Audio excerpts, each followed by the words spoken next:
Après sa libération en décembre 2023, Gypsy Rose Blanchard, elle est devenue l'une des personnalités les plus virales d'Internet. On la voit partout, sur TikTok, dans des podcasts, dans des documentaires, dans des interviews. Très vite, on a une autre image qui commence à apparaître, une image beaucoup moins lisse, beaucoup plus controversée. Et aujourd'hui, on va parler de sa libération, du drama sur TikTok en cours aujourd'hui en 2026, de toutes les vidéos qui montrent que Gypsy Rose n'est peut-être pas aussi innocente qu'on le pensait. Donc merci d'avoir cliqué sur la vidéo, c'est la première vidéo de la chaîne, la première vidéo 2026, donc vraiment n'hésitez pas à me laisser un commentaire. Si vous avez des choses à rajouter, si vous avez des questions, des commentaires à faire, n'hésitez pas. Après 7 ans de prison pour son rôle dans l'assassinat de sa mère Didi Blanchard, Gypsy est libérée sur parole. Donc, aux États-Unis, quand le détenu se comporte bien, il a du temps qui est retiré de sa peine, c'est connu. Là, les médias, pour sa sortie, ils sont présents. On la présente dès le départ comme cette victime du syndrome de Munchausen par procuration.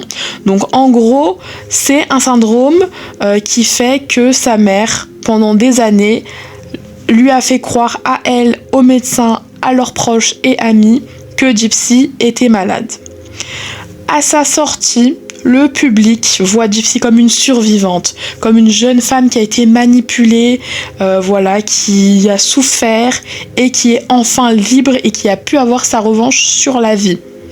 Elle signe des contrats, elle apparaît dans des émissions, une émission de télé-réalité notamment, et elle gagne énormément de visibilité. C'est sur TikTok que tout explose, comme d'habitude, bien entendu. En 2026, fin 2025, où il y a beaucoup de dossiers qui sortent sur elle. Avant, elle était sur TikTok, elle partageait des petits détails sur sa nouvelle vie, ses looks, son couple, elle s'est mise avec un homme. Au début, elle était avec Ryan Anderson, un homme qu'elle a rencontré en prison, et ensuite, elle s'est mise avec un certain Ken, avec qui elle a eu une fille qui s'appelle Aurora. On va en parler plus tard, mais retenez bien son prénom.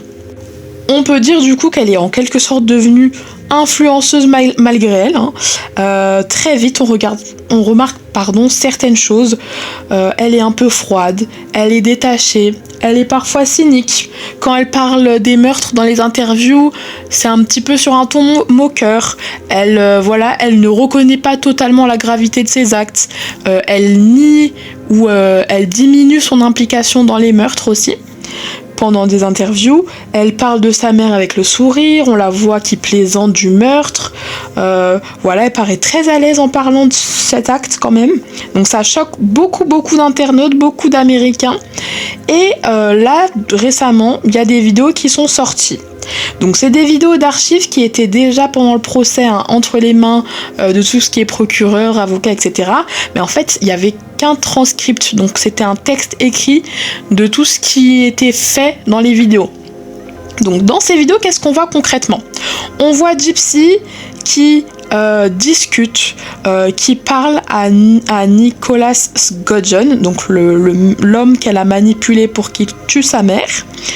On voit qu'elle joue sur la corde sensible, qu'elle essaye de l'imprégner d'un certain jeu, donc c'est un jeu entre guillemets BDSM où elle joue la personne soumise, elle joue même pas la personne soumise, entre guillemets, c'est comme si elle lui donnait des ordres et des directives sur comment il peut la dominer. Donc on est vraiment sur quelque chose quand même, on voit qu'elle est assez impliquée, c'est des longues vidéos.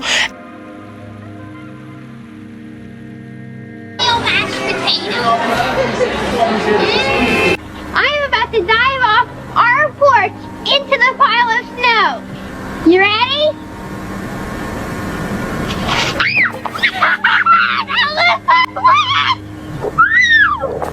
All right! Yeah!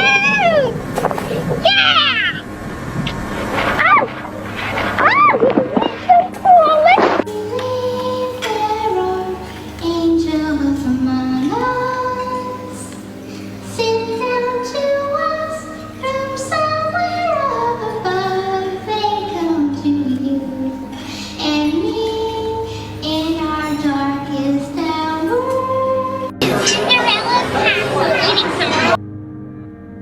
elle est dans son salon, donc dans son salon, voilà, ça va contre la théorie qui dit qu'elle était enfermée dans sa chambre tout le temps par sa mère qui la maltraitait. Donc elle est dans son salon, c'est la journée, dehors on voit clairement qu'elle est dans son salon en pleine journée. Elle parle en vidéo, elle a une vidéo, une caméra pour se filmer. Et elle raconte, elle a une perruque, 2 perruques, 3 perruques, il y a plusieurs vidéos, donc il y a énormément de perruques différentes, énormément de tenues différentes, elle est en cosplay aussi, et même dans les cosplays, on voit que c'est des personnages qui sont pas anodins, donc c'est pas des personnages innocents. Gypsy en 2012, 2000 et quelques là, on nous la faisait passer pour une petite fleur fragile qui savait pas trop quel âge elle avait, qui était un petit peu désemparée, qui regardait des films Disney. Là, ces cosplays, on est vraiment sur des tenues de Game of Thrones, des tenues de personnages assez sexuels et sexualisés. Donc, en plus, elle a les références, ça veut dire qu'elle regardait pas que des Disney. Donc, elle a accès à tout ça, elle a accès à des tenues de cosplay, elle a accès à une caméra, elle a accès à un certain contenu. Ça veut dire concrètement que sa mère n'est pas tout le temps dans les parages. Donc ça va un petit peu à l'encontre, même totalement à l'encontre de ce que voulaient nous faire croire ses avocats, qu'elle était vraiment mise à l'écart de la société, qu'elle était enfantine et que sa mère l'avait vraiment privée de sa jeunesse, et l'avait vraiment gardée dans une bulle d'enfance permanente. Là vraiment on se rend compte que Gypsy a une vie. Donc sa vie, c'est pas ce qu'on nous a montré dans les reportages, dans les films, dans la série The Act. On est vraiment loin de ça. Donc là, on a une Gypsy qui raconte plein de choses. Elle raconte qu'elle est capable de tuer pour Nicolas Gudgeon. Elle raconte qu'elle a déjà volé. Elle explique comment elle a volé dans les magasins. Parce qu'en fait, leur plan, c'était d'avoir un enfant. Et dans ses vidéos, elle dit que son but, c'est de tomber enceinte de lui, pour qu'ils puissent avoir une petite fille qu'ils vont appeler Aurora. Et cette petite fille, Gypsy, va se charger de la groomer pour qu'elle puisse coucher avec son père. Donc là, on parle d'inceste, on parle de PMM, et du coup, c'est vraiment notamment cette vidéo-là qui a totalement basculé l'opinion publique aujourd'hui. Donc, on se rend compte qu'elle est assez perfide, assez perverse, et on se rend compte aussi dans ces vidéos qu'elle lance des petites graines et qu'elle met des graines dans la tête de Nicolas Gudgeon. Ce qu'elle dit en gros, c'est « Moi, je suis prête à faire tout pour toi. Je suis prête à tuer pour toi. Je suis prête à faire tout ce que tu veux, à me soumettre à toi, à me soumettre sexuellement, physiquement, etc. Mais moi, tout ce que je peux pas faire, par contre, ma seule limite, c'est que je peux pas tuer ma mère. » Donc les gens se sont dit que c'était quand même une assez grosse perche qu'elle lui tendait, qu'elle essayait d'un petit peu de l'entourlouper, parce qu'elle s'exprime assez bien dans ces vidéos-là. Ce qu'on a aussi découvert déjà bien avant les vidéos, c'était que les différentes chirurgies qu'elle a eues, c'était pas forcément... c'était vraiment des chirurgies qui étaient nécessaires parce qu'elle a une condition qu'on appelle le palais inversé. Donc je sais pas si je le dis bien, mais en gros elle a quelque chose de santé qui fait qu'elle a dû avoir des opérations. Donc la théorie selon laquelle ces opérations-là, que Didi, sa mère, inventait des choses à lui faire opérer sur son corps, etc., pour la garder jeune, pour la garder avec elle, voilà, ça c'est, selon les gens, c'est totalement faux. Donc en gros, ce que les gens disent sur TikTok, sur les réseaux, Reddit, etc., c'est que Gypsy a beaucoup plus d'implication dans le meurtre de sa mère qu'elle ne le fait paraître. Donc ils disent aussi qu'elle était présente sur la scène. Elle a nié, elle a dit qu'elle était partie se cacher dans la douche quand le crime s'est passé. Nicolas Gudgeon, lui, il est un petit peu différent, c'est quelqu'un qui a déjà eu des problèmes avec la justice, qui est assez mal adapté socialement, qui est un petit peu simplet, qui a beaucoup de retard mental et psychologique, donc il se mure dans son silence, il veut pas raconter totalement toute la vérité ou l'histoire comme elle s'est passée, et peut-être finalement que Gypsy est plus impliquée qu'elle ne l'a été, donc on espère qu'il y aura un petit peu plus de rebondissements en 2026 et qu'on aura finalement la vérité.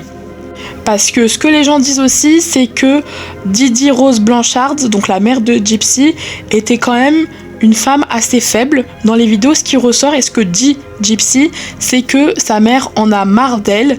Et donc les gens ont fait une théorie selon laquelle Didi voulait se débarrasser de Gypsy, mais pas la tuer. Que Didi en fait voulait mettre sa fille ailleurs, donc elle voulait la placer parce qu'elle était trop difficile à gérer, qu'elle devenait trop compliquée, elle faisait semblant d'avoir mal à certains endroits, et que Didi aussi, elle avait beaucoup de problèmes de santé, c'était une grosse femme, pardon, avec beaucoup de troubles. Ok, c'était une arnaqueuse, elle faisait passer sa fille pour une malade, quelqu'un de malade, mais que finalement elle était un petit peu vulnérable, donc plus vulnérable que ce qu'on nous a fait croire.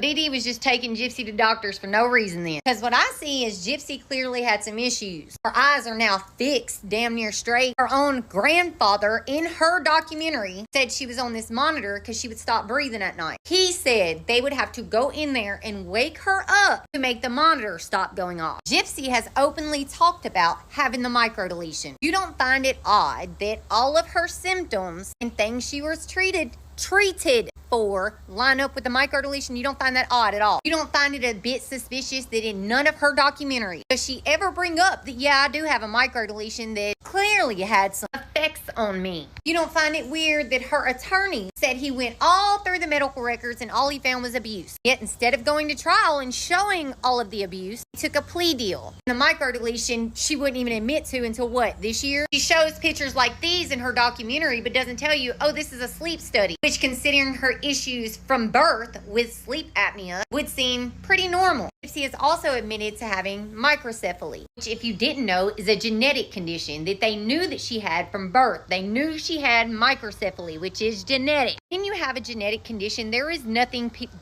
doctors can do except treat the symptoms. The first case of Gypsy Rose's microdeletion wasn't found, diagnosed, and documented till 2008. Gypsy's wasn't diagnosed till 2011. So how did her mother know how to give Gypsy the symptoms from the microdeletion? And there were no cases even documented till 2008. Gypsy would have been like 18 or something. Did I mention that Gypsy's doctor from Louisiana moved to Missouri and started treating her again? He's not on any of them documentaries, is he? I'm not saying they didn't gash Gypsy's symptoms up for the public. Very much did that for money, trips, free flight, meet Miranda Lambert and her husband, to get $3,500 from Miranda Lambert. She got permanent backstage passes from Miranda Lambert. Met the cast of Lord of the Rings. And I'm pretty sure another cast, I just can't think of the name. She threw the ball out at baseball fields. Even though Gypsy blames it all on her mother, she went to prison still signing that fake name, knowing it wasn't her real damn name. You keep blaming everything on Didi. Believing the girl who said she couldn't get out of her wheelchair, but was sending men pictures like this. I'm just saying.